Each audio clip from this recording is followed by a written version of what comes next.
የአቤል መስዋዕት ወይም አጭር ትውውቅ። ከዲያቆን አቤል ጋር ዘለግ ያለ ጉዞ አብረን እናቀናለን። በጉዟችን የምናጠናው በየመንገዱ ምዕራፍ የምናወሳው ደግሞ የክርስቶስ እስረኛ ስለሆነው ስለ ቅዱስ ጳውሎስ ነው። የመጀመሪያው የጉዟችን ምዕራፍ ውስጥ መሪያችን ወደ ኢየሩሳሌም ይዞን ይጓዛል። በዛም ሳለን ክርስቶስ ከዋለበት እየዋሉ ካደረበት እያደሩ የቃሉን ትምህርት እየሰሙ የእጆቹን ታምራት እየተመለከቱ የኖሩ የቅዱሳን ሐዋርያትን ህብረት ፈተና የተፈተነው ህብረት በሚል መሪ ቃል ልብን ሰቅዞ በሚይዝ የቃል አወራረድ ወደ መጀመሪያው ክፍል ይዞን ይገባል። በዚህም የመጀመሪያው ምዕራፍ ነገርን ከስሩ እንዲሉ የቅዱስ ጳውሎስ ህይወት መቅድም የሚሆኑ ጉዳዮችን እንጂ ቀጥታ ወደ ቅዱስ ጳውሎስ ጉዳይ አልወሰደንም ነበር። ቅዱስ ኤፍሬም በውዳሴ ማርያም ድርሰቱ በመጀመሪያ ክፍሉ ከእመቤታችን አስቀድሞ ስለ አባቷ አዳም ስለ እናቷ ሔዋን መናገርን እንዳስቀደመ እንዲሁ ዲያቆን አቤልም የኢየሩሳሌም የባሕታዊ ክርስትናን ሐዋርያት ሊያስፋፏት ሲሉ የገጠማቸውን ፈተና በማስታወስ ይዘልቃል። ሐዋርያው መፍትሔ በሚል መርገፍ ደግሞ እዛው የመጀመሪያ የጉዟችን ምዕራፍ ውስጥ ሆኖ ከሐዋርያት ሳይወጣ ሐዋርያት ለህብረቱ መፈተን የሰጡትን መፍትሔ በማንሳት ስብከታዊ ትንተናን በማከል ያስጉዙናል።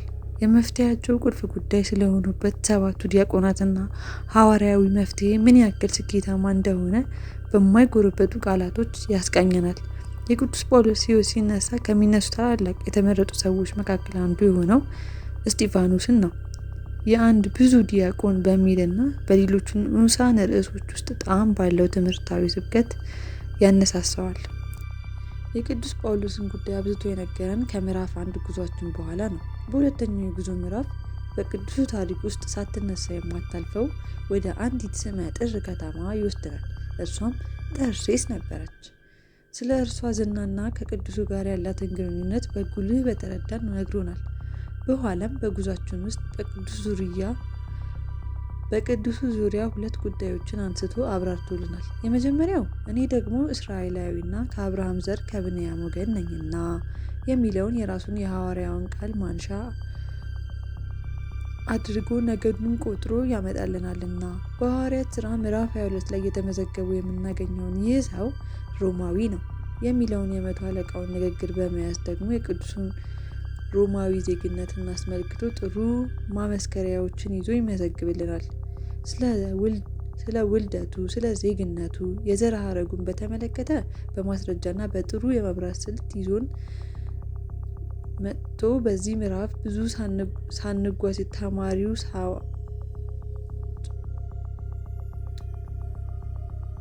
ስለ ውልደቱ፣ ስለ ዜግነቱና የዘር ሐረጉን በተመለከተ በማስረጃና በጥሩ የማብራራት ስልት ይዞን መጥቶ ከዚህ ምዕራፍ ብዙ ሳንጓዝ ተማሪው ሳኦል በሚል የትምህርት ሁኔታውን እንዲሁም ከዚሁ ጋር በማያያዝ የአይሁድ ትምህርት ቤቶችንም ያስጠናናል። ነገር አድርሶት የቅዱሳንና የኦሪት መምህር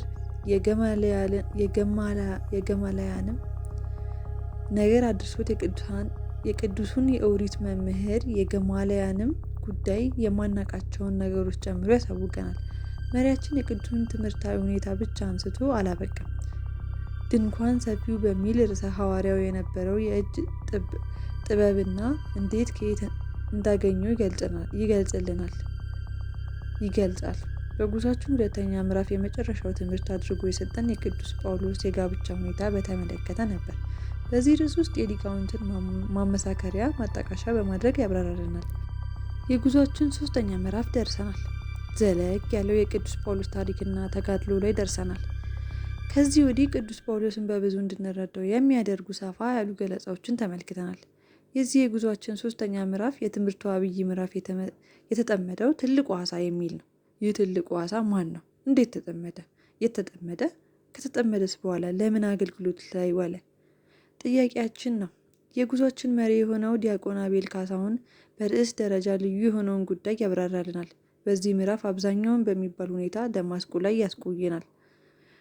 ልብስ ጠባቂው ሳኦል የሚልና የሞት ጽዋ ጠማቂው በሚሉ ርዕሶች ቅዱሱ ቀድሞ የነበረው ግብርና ጥፋት ምን እንደነበር ልብ ላይ በሚያርፉ ትረካዎች ያስቃኘናልና ከዚህ ወዲህ ምናልባት ከዚህ በፊት የምናውቃቸው የሚመስሉን ከርዕስ አሰጣጣቸው ጀምሮ ግን ለየት ያሉ ትምህርታዊ ስብከታዊ ትንተናዎች ነው የምናገኘው።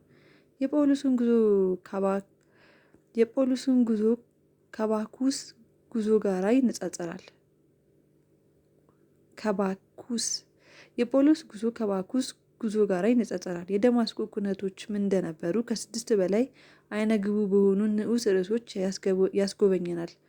የሶሪያ ራስ ደማስቆ በቅዱስ ጳውሎስ ሕይወት ውስጥ ሰፊ ድርሻ እንዳላት ቃኝተናል። የቅዱስ ጳውሎስን ጉዳይ አብዝቶ የነገረን ከምዕራፍ 1 ጉዟችን በኋላ ነው። በሁለተኛው የጉዞ ምዕራፍ በቅዱሱ ታሪክ ውስጥ ሳትነሳ የማታልፈው ወደ አንዲት ስመጥር ከተማ ይወስደናል። እርሷም ጠርሴስ ነበረች። ስለ እርሷ ዝናና ከቅዱሱ ጋር ያላትን ግንኙነት በጉልህ በተረዳ ነግሮናል። በኋላም በጉዟችን ውስጥ በቅዱሱ ዙሪያ 2 ጉዳዮችን አንስቶ አብራርቶልናል። የመጀመሪያው እኔ ደግሞ እስራኤላዊ ከአብርሃም ዘር ከብንያም ወገን ነኝና የሚለውን የራሱን ሐዋርያዊ ቃል መነሻ አድርጎ ነገዱን ቆጥሮ ያመጣልናልና በሐዋርያት ሥራ ምዕራፍ 22 ላይ ተመዝግቦ የምናገኘውን ይህ ሰው ሮማዊ ነው የሚለውን የመቶ አለቃውን ንግግር በመያዝ ደግሞ የቅዱሱን ሮማዊ ዜግነት አስመልክቶ ጥሩ ማመስከሪያዎችን ይዞ ይመግበናል። ስለ ውልደቱ፣ ስለ ዜግነቱ፣ የዘር ሐረጉን በተመለከተ በማስረጃና በጥሩ የማብራራት ስልት ይዞ መጥቶ ከዚህ ምዕራፍ ብዙ ሳንጓዝ ተማሪው ሳኦል በሚል የትምህርት ሁኔታውን እንዲሁም ከዚሁ ጋር በማያያዝ የአይሁድ ትምህርት ቤቶችንም ያስጠናናል። ነገር አድርሶት የቅዱሱን የኦሪት መምህር የገማልያንን ጉዳይ የማናውቃቸውን ነገሮች ጨምሮ ያሳውቀናል። መሪያችን የቅዱሱን ትምህርት ሁኔታ ብቻ አንስቶ አላበቃም። ድንኳን ሰፊው በሚል ርዕስ ሐዋርያው የነበረውን የእጅ ጥበብና እንዴት ከየት እንዳገኘው ይገልጽልናል። በጉዟችን ሁለተኛ ምዕራፍ የመጨረሻው ትምህርት አድርጎ የሰጠንን የቅዱስ ጳውሎስን የጋብቻ ሁኔታ በተመለከተ ነበር። በዚህ ርዕስ ውስጥ የሊቃውንት ማመሳከሪያ ማጣቀሻ በማድረግ ያብራራልናል። ደማስቆን ከጎበኘን በኋላ አራተኛው የጉዟችን ምዕራፍ ደረስን። ከምዕራፍ ሳይደክመው ቀድመው ከነበሩ መረጃዎች በላይ ሌሎቹ መረጃዎችና ማጣቀሻዎችን እያከለ ያስጎበኘናል። በአራተኛው ምዕራፋችን የቅዱስ ጳውሎስ ስብዕና ቦታውን ይዟል። የቅዱስ ጳውሎስ መልክ፣ ገጽታ፣ አቋምና የመሳሰሉት ጉዳዮች ላይ ቀደምት ድርሳናትና የሊቃውንት አተያይ እያነሳ መልካ ጳውሎስን በልባችን ይስልብናል።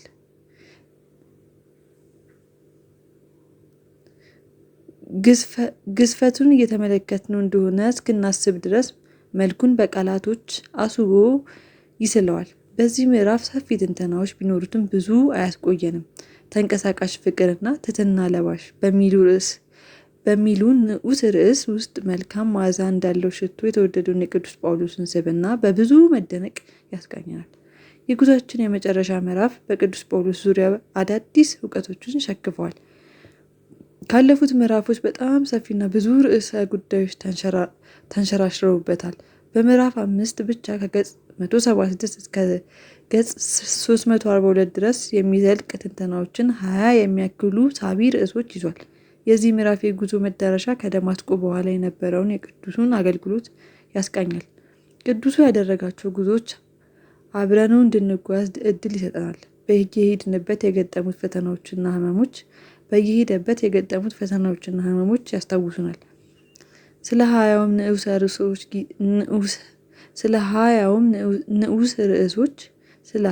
ንዑስ ርዕሶች ጊዜ ገድበናል እንጂ ብናነሳ በወደድን ነበር። ቅዱስ ጳውሎስን ተጋድሎን ለማጥናት የተመረጠ ምዕራፍ ይህ ነው። ጉዟችን ሊገባደድ አንድ ምዕራፍ ቀረን። ከኢየሩሳሌም የመጀመሪያው ጠርሴስን ደማስቆን ያቋረጠው ቅዱሱ የተጓዘባቸውን ሀገሮች ያካለለው ቅዱስ ጳውሎስን እንድናጠናው ከእርሱ ጋር ያስጓዘን መጽሐፍ 6ኛው ምዕራፍ ላይ ያበቃል። ይህ ምዕራፍ እንደ 5ኛው ምዕራፍ ሰፊ ርዕሰ ጉዳዮች፣ ታሪኮች፣ ትንተናዎች ይዟል። የቅዱስ ጳውሎስን የመጨረሻ ሰዓቶች ከ10 በላይ የሆኑ ማንሻ ርዕሶች፣ ስለ ስራው እያደነቅን ስለገጠመው ሁሉ እያዘንን የቅዱስ ጳውሎስን የመጨረሻ የስንብት ግሩም ቃላቶች እያሰብን እዚህ ላይ እናገባድዳለን። ሁሉም ምዕራፎች አስተማሪዎች ሆነው ሳለ ምዕራፍ 5 እና 6 በጉዞዬ ቅዱስ ጳውሎስን ያገኙባቸው ድንቅ ምዕራፎች ናቸው።